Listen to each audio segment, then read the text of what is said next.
संत भी हैं और बड़े विद्वान भी हैं। सेवक बन के रहूँगा और हम लोगों ने विचार किया कि सेवक तो हो ही, सेवक बन के रहो। सियाराम, जय हनुमान, जय दंदरौआ धाम की।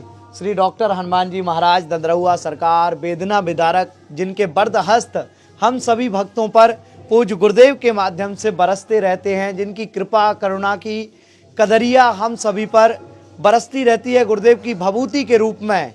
और वही गुरुदेव ने आज कृपा का एक नया स्वरूप, एक नया अध्याय और निष्ठावान दंदरौआ धाम के प्रति जिनकी श्रद्धा अगाध रूप से छोटे से ही जुड़ी रही है। भले ही हमारे अनुज हैं, दंदरौआ धाम की बगिया के सुमन हैं, जिन्होंने अपने ज्ञान के माध्यम से गुरुदेव के शिक्षा गुरुदेव पूज्य श्री पाषाण वाले गुरुजी, जिनके चरणों में रह कर के अध्ययन किया और जिनके चरणों में अध्ययन करने का मौका भी गुरुदेव के ही आशीर्वाद से मिला, ऐसे प्रिय गुरुदेव के अवध बिहारी दास जी महाराज और वर्तमान में आज गुरुदेव के आशीर्वाद से दिनांक 20 फरवरी 2026 को एक बड़ा दायित्व गुरुदेव ने उनको सौंपा है। सभी संतों के कहने पर गुरुदेव क्या कुछ उनको दायित्व आपके द्वारा दिए गए हैं। अखिल भारतीय संत समिति ने भी बहुत सारी शुभकामनाएं, देश दुनिया के तमाम भक्त सुन रहे हैं, उनके द्वारा भी शुभकामनाएं आई हैं। दंदरौआ सरकार की, सद गुरुदेव भगवान की। दंदरौआ धाम जो है कि अलौकिक धाम है, विचित्र धाम है। हमारे श्री गुरु महाराज का गुरु स्थान है पिपर सेवा या शनिश्चरा धाम के पास में। उस स्थान पर हमारे गुरु बाबा ने तपस्या की थी। स्थान खाली था बहुत दिनों से।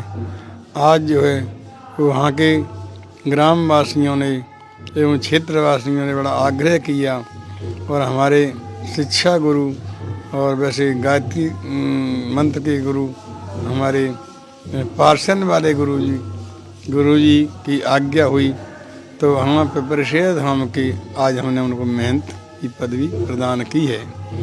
वो अवध बिहारी जो है ये विशेष रूप से जो है संत भी हैं और बड़े विद्वान भी हैं। उनने गुरुजी के द्वारा लक्ष्यदान कौमुदी का अध्ययन किया है, अनुव्याख्या से उसको लगाई है। इसके बाद में सिद्धांत कौमुदी और न्यासदान वक्तावली का अध्ययन किया है उन्होंने वहाँ अवंतिकापुरी उज्जैन में। तो वहाँ से वैसे तो उन्होंने बहुत मना किया, आज हमने बहुत उनसे अनुरोध किया, उनसे आज्ञा की कि नहीं महाराज जी मैं तो सेवक बन के रहूँगा। और हम लोगों ने विचार किया कि सेवक तो हो ही, सेवक बन के रहो। तुम्हारे न तो हम आक्षेप करेंगे विद्याधन में, न आक्षेप करेंगे श्रीमद् भागवत कथा में। उन्हीं दिव्य कथा भी होती हैं, अभी कमिश्नर ने कराई थी सनातन धर्म मंडल में।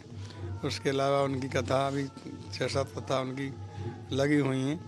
हमने कथा में भी हम कोई बाधा नहीं करेंगे, ना हम कोई अध्ययन करने में बाधा करेंगे। आप अध्ययन भी करते रहना, लेकिन यहाँ ये स्थान जो है सूना पड़ा हुआ इसको जरूर देखें। और इससे वो हमारा प्रधान स्थान है, हमारे गुरु बाबा का हमारे गुरु महाराज गुरु स्थान है, तो सबसे बड़ा स्थान है। तो इसलिए जो वहाँ के सोचने के लिए हमने ये भी कहा कि यहाँ हमको सहयोग भी मिलता रहेगा और अध्ययन भी करते रहो और कथा भी कहते रहो। उसके बाद यहाँ स्थानों को भी देखते रहो। महाराज जी पिपरसेवा धाम की विशेष रूप से महंत बनाया यार, और सब संतों के समाज के साथ में संतों का सबका आग्रह था, सभी क्षेत्रवासियों को, ग्रामवासियों को। महाराज जी अखिल भारतीय संत समिति की ओर से भी कई सारे पदाधिकारी आज पहुंचे थे। कौन कौन उस श्रेणी में था, कौन कौन आज मौजूद थे इस पावन, आपने भी बड़े लंबे समय से खाली पड़े स्थान पर एक ऐसे शिष्य की नियुक्ति की जिसने महारत एक तरह से हासिल किया है संस्कृत के क्षेत्र में। वहाँ जो है हमारे इस समय उनके कार्यक्रम में तो एक तो इलाहाबाद प्रयागराज से एक संत जी आए थे और उसके अलावा हमारे राम जन्मभूमि न्यास के अध्यक्ष कमल दास जी महाराज के शिष्य रामेंद्र दास भी थे। कालीदास यहाँ के अखिल भारतीय संत समाज के जो जिले के अध्यक्ष हैं वो भी थे। और हमारे केदारपुरी वगैरह मुरैना से काफ़ी संत थे। जडेरू सरकार भी विशेष रूप से थे। जडेरू सरकार जो हरिदास जी महाराज वो भी विशेष रूप से थे। और गुरु जी के विशेष सानिध्य में हमारे परम गुरु जी भी विराजित थे, उनके सानिध्य में ये सारे कार्यक्रम हुए और अनेक संत थे।